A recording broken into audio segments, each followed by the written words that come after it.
रहा हूँ आपके लिए, लेकिन शायद बाबा का आदेश नहीं हो रहा था, इस कारण से लाइव नहीं आ रहा था। आज हम कुछ सवालों के जवाब लेंगे, जैसे कि सवारी क्या होती है और क्या इसकी कोई पढ़ाई होती है।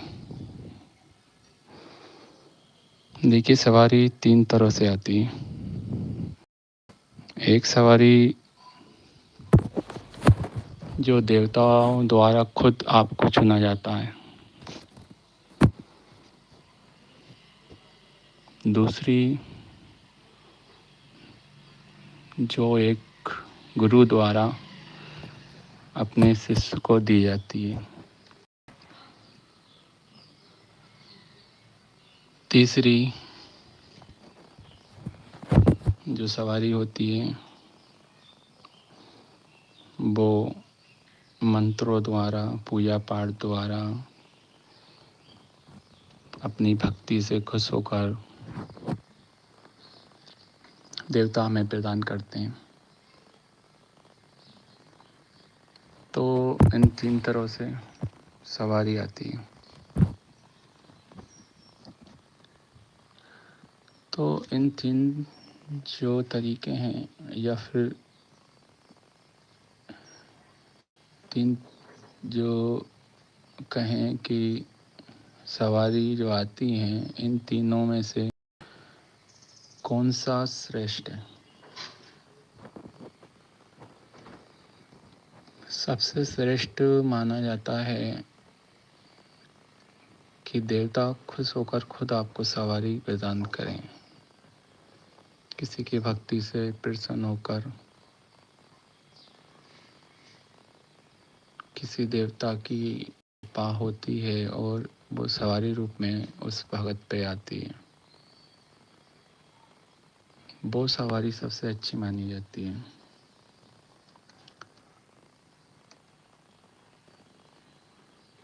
एक सवारी जो गुरु द्वारा दी जाती है, गुरु अपनी शक्तियों से हमारी कुंडली शक्ति को जागृत करता है और हमें सवारी प्रदान करता है।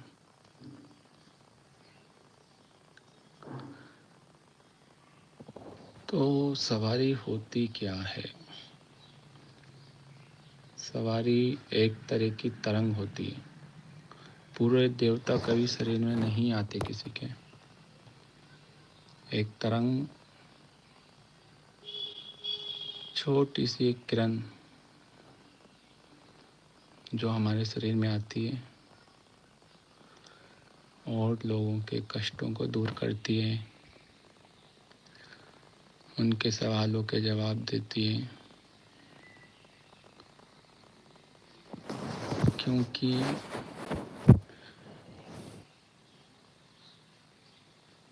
बहुत से लोग कहते हैं कि मुझ में काली आई, मुझ में और भी देवी देवताओं,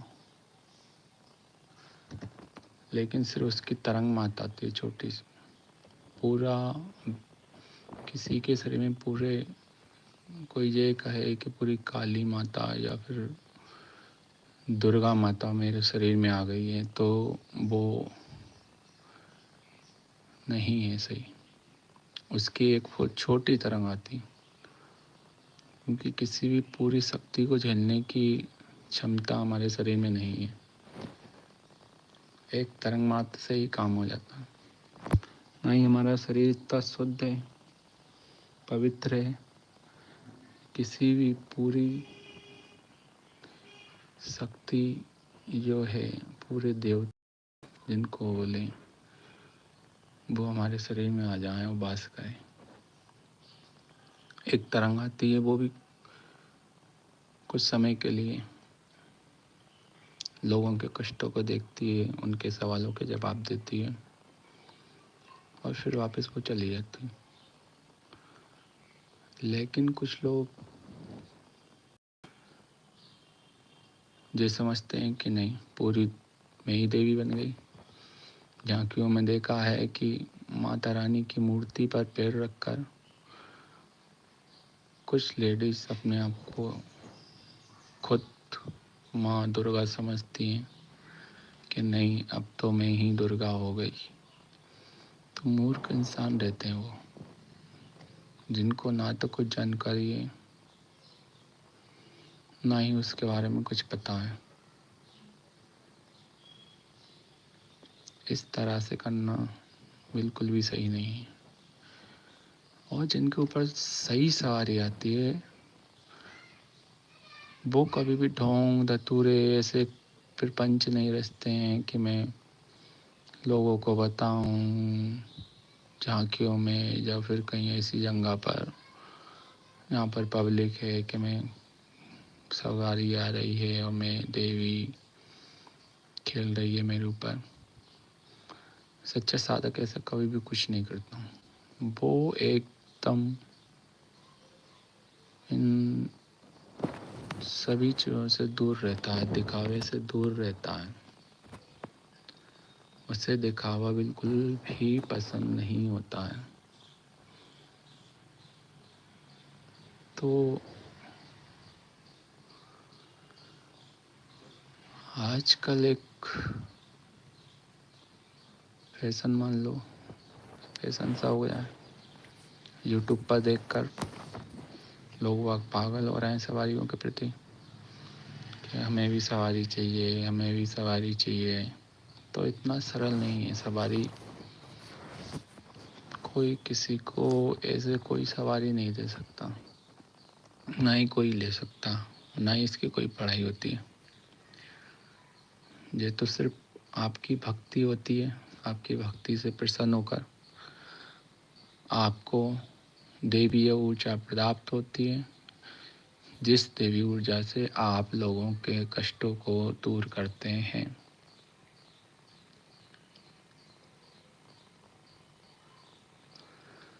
तो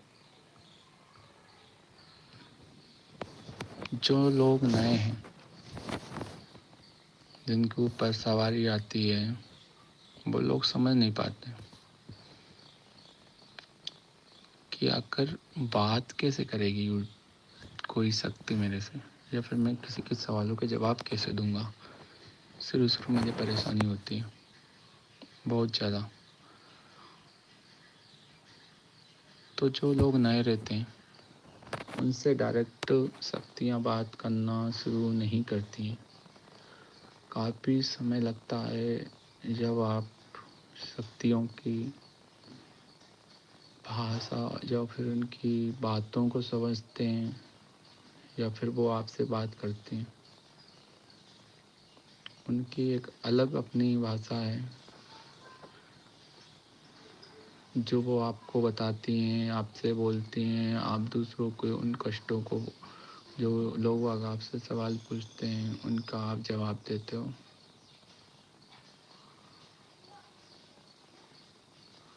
उनकी एक अपनी भाषा, उसके लिए आपको अधिक से अधिक ध्यान करना पड़ेगा, गुरु मंत्र का जाप करना पड़ेगा। पहले तो अगर आपके गुरु नहीं है तो सवारी को बुलाना, किसी की पोछा लेना मत करिए। नहीं तो लोगों की नेगेटिविटी है या फिर उनकी जो उन पर जो बुरी चीज़ें हैं वो आप पर अटैक कर देंगी, आप पर हमला कर देंगी, आपको कष्ट पहुंचाएंगी। तो पहले तो आप गुरु धारण करें, इसके बाद गुरु से इसके बारे में जानें। आज के लिए इतना ही। शाम को 9 बजे फिर मिलते हैं। जय श्री माँ।